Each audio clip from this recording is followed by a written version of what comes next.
Hi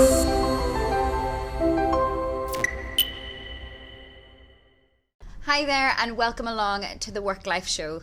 My name is Catherine Wilson and I'm here with Staff Treats, and we have a lovely person with us today, the CEO and founder of BlueZoom. It's Joe Lewin. Welcome to the show, Joe. Thank you very much for the introduction there, Catherine. I appreciate that. It's an absolute pleasure to have you on the show today. It really is. Too, yeah. You have founded an incredible company, BlueZoom. Tell me a little bit about yourself and your company, Joe. Sure. 24. Fell into the entrepreneurial mindset quite early on. Worked out pretty quickly that I wasn't in the mindset to be an employee. Have a lot of respect for that route, but a lot more linear pathway to success. But I thought there's great opportunities out there, and there's no better time to start business than now. So BlueZoom, we are filling the void for micro-mobility solutions for businesses and properties. You've probably seen the red jump bikes, the green bikes on the street. If you've been in parts of Europe and the US, you've seen the scooters. They're just dropped in the city centres, whereas that business model isn't very profitable because these bikes or scooters get vandalised, thrown about, trashed. We help businesses provide mobility solutions to their employees or guests, whereby we put these vehicles in private properties. It might be a hotel, it might be a university campus, and from there they have on-demand transport from which they can travel to and from lectures or to and from the office or home meetings, whatever it may be. It's very flexible, it's very fast and convenient. And what inspired you to develop this as a business then? Sure. Well, we worked out pretty quickly that we didn't have the 300-400 million VC money from Silicon Valley. So, as we've said, adopted the business model a little bit. And what we did is provide this turnkey solution. So, we apply a very slim margin on top of all these different services that we provide. The vehicles, the custom branding, might be a hotel's logos on the vehicles, docking stations, rental software, maintenance, insurance, and account management, all bundled into a monthly subscription. We make it as easy as possible to seamlessly integrate these solutions. And why do you think these e-bikes and lovely scooters, like you can see behind me, are so important to develop within corporate companies or even a small to medium business? Absolutely. So the CSR element is becoming so important nowadays. Companies are really freeing up a lot of capital to invest in not just environmental causes, but also wellbeing initiatives for their staff. And I think a lot of companies, at least previously, never really took into account the way in which employees get to and from work. We've done a lot of analysis and reports on employee wellbeing outside of the office, and I think the ways in which people commute, whether it be cramming into a tube like a sardine or a bus, it can have quite a demoralising effect on people's well-being. So we approach companies and we say to them, particularly the wellbeing departments and specialists, and we say, well, here's an opportunity to not only reduce your employees' carbon emissions on their way to work, but also help boost happiness or morale, which ultimately leads to an enhancement of productivity. I think the UK economy faces a loss of £1,500 per person in lost productivity due to car traffic. So if you're commuting by car, produce 7.5 kilos of CO2 a day for the 2 trips typically, and you in total lose or cost the economy about £1,500. That's due to being late or just stress, number of factors. So and also, if you're being good to the environment, it's good for your soul. 100%, so that's also another thing in there. So more about you, Joe. Okay. What do you like to do in your free time then? How do you balance that work-life balance? Sure. I like to think I'm pretty passionate about a couple of things. I read constantly and just absorb content, audio, podcasts, videos. But other than that, watch a little bit of sport from here and there. But to be honest, I'm just obsessed about business. Okay. Reading various kind of growth stories, and now I'm starting a podcast of my own, and bringing on founders and athletes, and they've turned into business people, and just learning about their stories. So how do you then, with your colleagues and your staff that you have within the company, how do you inspire them to switch off? Switch off? Switch off. Okay, that's a very good question. I think, firstly, I was thinking about this a little bit earlier. I think a lot of people think about how to inject fun or energy into organizational culture. But rather, I think it's important to consider who you're employing to start with. So in that initial recruitment phase, really finding the right people that can come to work, be hyper productive and efficient with what they do, and they can contribute really innovative ideas.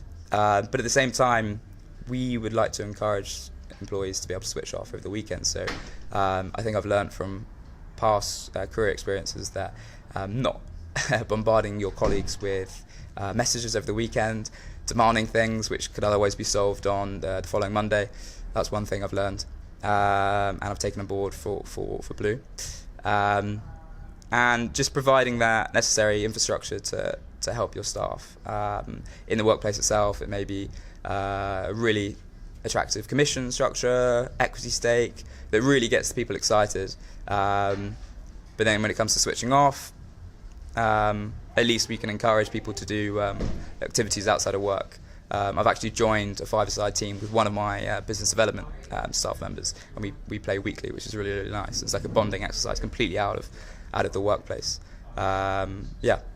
A lot of companies think that's very successful, so that would be something that obviously here at Staff Treats we encourage people to do activities, competitiveness beyond the workplace. So obviously there's always within a business the competitiveness to do better and be better within yourself and within your team. 100%. So obviously within London, where we are today, scooters are becoming more popular, as are the e-bikes.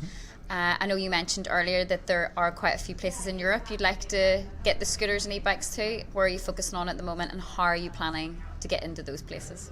So I think looking back to the start of the market, 2017, late 2017, a company called Bird dropped scooters in the streets of Santa Monica, and people became obsessed by them overnight. Very quickly that expanded across to the major cities all around the US, then into Europe. As you've probably tried them in places like Lisbon and Madrid and Barcelona, the scooters are everywhere. But that doesn't mean that the niche pockets of demand for micromobility have been solved. So as a company like ours, which is hyper flexible, we aim to fill those pockets of demand with turnkey solutions. So there's a lot of cities below 100, 150,000 residents, but then it's about 10 times that in tourists annually. A lot of places in places like Portugal and Spain, where we have already been speaking to the decision makers, from which they would look to install 100, 300 vehicles that we would deploy at the street and fully manage. So unlike the likes of Madrid and Berlin, where they're just quite literally thousands of them, and it's a mess usually because not only are pedestrians tripping over them, but nobody really knows which app to download. We would look to go into these individual cities, the smaller towns and localities, and we would fully manage it. We'd likely be the only company operating in that space. So the residents, the tourists, we hope will love Blue Zoom and focus on using our vehicles. So a lot of places in Europe, they're already legal, and we've heard in recent news that they're becoming legal in London. And what are your predictions for that? How do you feel like that as a company and as a brand, and how do you feel like that for a Londoner? It's immensely exciting. I think the last couple of months have really got my head down readying for this. We've been going back and forth with the various transport authorities about safety and regulation and where to put them, where to use them, things. But it is immensely exciting and definitely necessary. Traffic congestion on the public transport and emissions is disastrous at the moment. I think the tube regularly breaches 100% capacity. For anyone watching, those on the Jubilee line at 8:30 in the morning, you're packed in like a sardine. It's not comfortable by any means. So I think offering alternative modes of transport is going to be essential.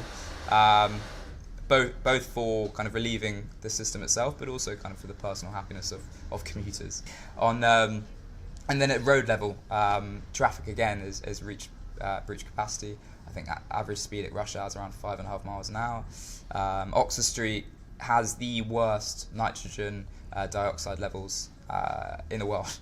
I think it's 2 times the legal limit, largely because of all the cars, but buses, taxis that are going down daily, dropping off I think 200,000 people. So there's the new ultra low emission zone, which is basically forcing out all non-electric vehicles and basically trying to push out the cars in general. I think Oxford Street will eventually become car free.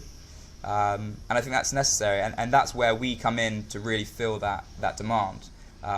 There's going to become an ever-growing void for urban mobility solutions. London's only 9 miles or so across, and driving just doesn't make any sense. Plus, it's a lot more expensive. Parking, congestion charge, eventually won't be allowed in. There has to be a solution, and that's what we're providing. We're helping companies help their employees get to and from work and meetings, but also we're helping individual properties, apartment blocks. We might provide a property developer a solution for their residents, university students. The list goes on. The need is there. So a lot of people watching and listening to this right now may feel a little bit wary of the scooters. How do you feel about safety when it comes to those, and how could you tell someone that it's safe enough to ride an e-bike or a scooter in and around London? Yeah, I think education on the roads, particularly for drivers, is really essential. I think previously, because there hasn't really been any regulation of these new modern vehicles, particularly e-scooters, nobody really is aware of their presence. I think probably a slightly larger factor is existing infrastructure. So at the moment, cycling infrastructure is relatively good, but there are places in London where cycle lanes aren't cornered off with a nice curb in between the road and cyclists. There is a really nice example along the South Bank area, around Big Ben. Really nice, closed off, and that's ultimately what we want to achieve. The government's now investing over £20 million over the next couple of years to develop that cycling lane infrastructure to ready for these new vehicles. E-bikes, I think, because they're typically capped anyway at 16 miles per hour, you can't actually go any faster than that. So it's only very slightly faster than traditional cycling. So I think in terms of safety, obviously wear the adequate equipment, helmet, reflectives definitely, particularly if you're cycling at night, and just remaining aware. But I think over time, drivers are becoming increasingly, they're noticing these vehicles on the roads, and they're taking greater care of their presence. So let's talk sales now. If I'm a corporate company, how would you come in and say, this is how Blue Zoom is going to benefit the company and the staff's well-being? How would you go about telling me about that? Sure. So when we approach companies, I think it's really tapping into their current organisational culture, the current status of their employees' well-being, and ways in which we can enhance that. I think as the workforce is beginning to become a lot younger, we need to take into account other ways in which to motivate them, other than providing unlimited caffeine during the week, maybe beers on Fridays, and new perks and benefits or amenities to really attract the top talent. Imagine a grad comes out of uni, they've just got an incredible degree, and they've worked hard for it, so they want to look for the best company. They might go and find 3 to 4 offers from different companies, and when they lay them out on the table, they want to be looking at companies that have modern appeal to them, to have electric scooters or electric bikes already integrated into the business, that they can grab, they can take to and from home or go to meetings on. They've got the brand there they can be proud of alongside on the vehicle itself. I think that's just one element that allows corporate clients to really stand out from the crowd, definitely. And on the note of kind of personal perspective as well of the employees, they want to see companies really acting on their CSR in areas of environmental impact. Some of the big companies with hundreds of employees, they're subconsciously creating a lot of emissions, both in the office itself, but also the ways in which the employees get to and from their workplace.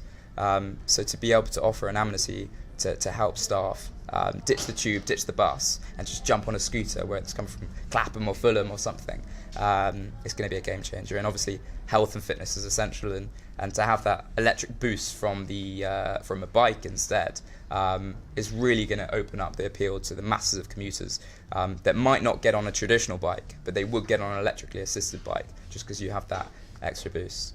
And also you look hella cool doing it in the process. Should have probably touched upon that. But yeah, and the social media engagement is going to be crazy. Is going to be essential for any company looking to really compete to find the best grads. To be able to create really cool videos and photos that can be shared online, and the company can be tagged. That user-generated, or I should say employee-generated content will lead to immense impacts that companies might not even be able to comprehend yet. You'll have people applying from all over, being like, wow, I saw you guys had scooters, then I looked at you guys up on the website, I see what you do, I really believe in what you may be doing. It might be recruitment, it might be pharmaceuticals, it might be a company in a business park that have access to scooters. The list is really unlimited, but to create that initial engagement on social media is immensely impactful. So back to you now then, Joe, personally, what would you say is your secret mindset to your success? Okay, cool. Great question.